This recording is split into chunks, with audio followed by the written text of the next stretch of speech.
I'd like to call onto the stage Ms. Santie Botha, Chancellor, for the opening address, please.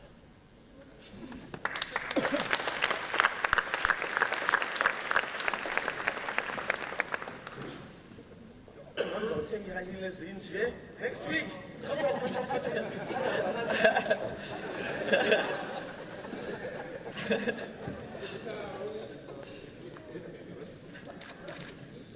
Well, I sincerely hope everybody feels extremely welcome at this momentous occasion here this morning. And I would in particular like to thank the Deputy President of the Republic of South Africa, the Honourable Mr. Cyril Ramaphosa, for gracing us here with your presence. I was also asked to observe all protocol in the interest of time. So thank you very much for your interest in the university and just for being here at this milestone in the history of the Eastern Cape and the country. Today is a momentous occasion. We are officially rebranding our university to become the only university in the world that now properly carries the name of the first all-inclusive, democratically elected President of the Republic of South Africa, Mr. Nelson Mandela. A global icon of the 21st century who was born here in the Eastern Cape. A name that needs no explanation wherever you are in the world. And with that name also comes a huge responsibility to live up to what that name represents for anyone who has been touched and or studied at this great university. The repositioning of our university on a global scale has now become a reality. And the timing of our rebranding cannot be more apt, as it coincides with Mr. Nelson Mandela's birthday week. As we know, he would have been 99 years old this past Tuesday, the 18th of July, 2017. I will give you a very recent example of the global reach of the name Nelson Mandela. On a recent trip of mine to a small remote island off the coast of Croatia, I met some elderly farmers whose command of the English language was near non-existing. They did not have a television set, nor a radio in their humble home. The farmer asked my guide in Croatian where I was from, and when he heard South Africa, the next two words uttered by the farmer was Nelson Mandela, followed by great man. So I often ask myself, how many of us could have done what Nelson Mandela did upon his release? As a true revolutionary, how many of us would have not sought vengeance and rather preached reconciliation?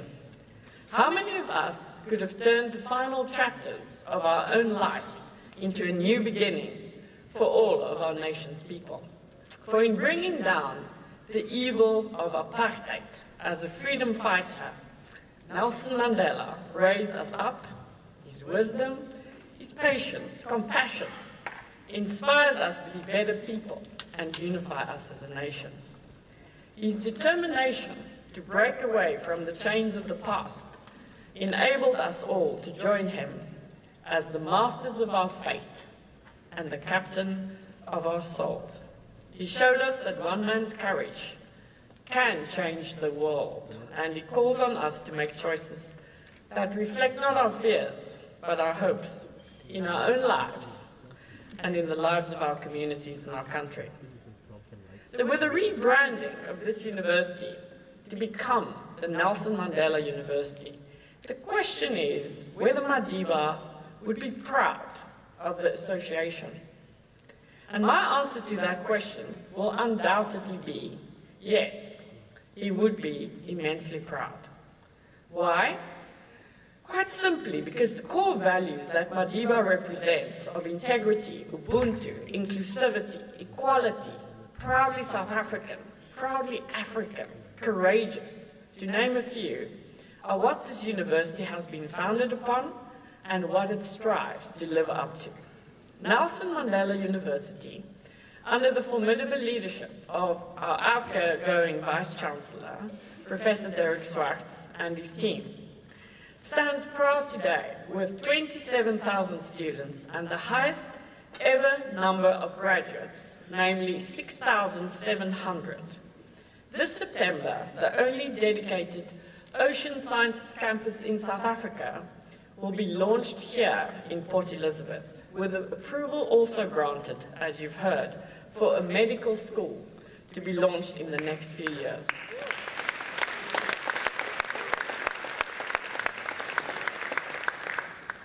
Innovation, transformation, and creating insightful and effective leaders for the future prosperity of our country have always been paramount to what this university is about. The next question will of course be whether Madiba would be proud to be associated with South Africa's current political leadership and the path that they have embarked upon and are carving out for his and our beloved country. Can the vision, integrity, and skill set of the current political leadership achieve the dream that Madiba had for South Africa being prosperous and globally respected? Personally, I very much doubt it. That is the question that political leadership should ask themselves today. The time, I believe, has come to rebrand South Africa, not in name, but in values and delivery. The values of a reignited and relaunched South Africa should reflect and encompass integrity, honesty, accountability, delivery for all its people and not just a select few, eradication of all forms of corruption, underpinned by a world-class primary, secondary, and tertiary education system. A drastic change in political leadership and political will is required to change our economic woes for the betterment of all South Africans. Our current hopeless 28% unemployment rate in a low-growth economy is not where we, as South Africans, want to be.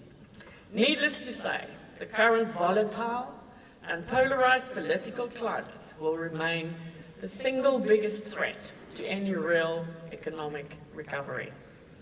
In my interactions with students, it has become quite clear that they are the leaders of today and tomorrow. They have big dreams and aspirations, and it's our responsibility as leaders in all our respective spheres of influence to enable them to make their dreams and aspirations achievable. Therefore, top quality and accessible education is a non-negotiable.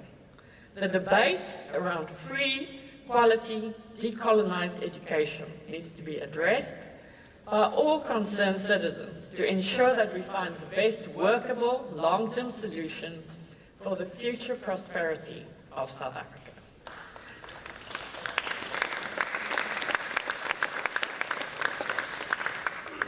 As a Nigerian friend of mine always reminds me by saying, it is essential for South Africa to succeed, because then Africa will succeed. Failure is not an option. It will be remiss of me not to thank Justice Dikgang Moseneke, with whom I had the first discussion re a potential name change of the university 7 years ago, and he played a critical role until the very end to make the rebranding to the Nelson Mandela University a reality. Finally, our number one priority as the Nelson Mandela University now is to ensure that we continue to offer and even improve further the kind of education that can change the world. As Madiba so aptly said, education is the most powerful weapon that a country can have. Siyabulela Nonkomso.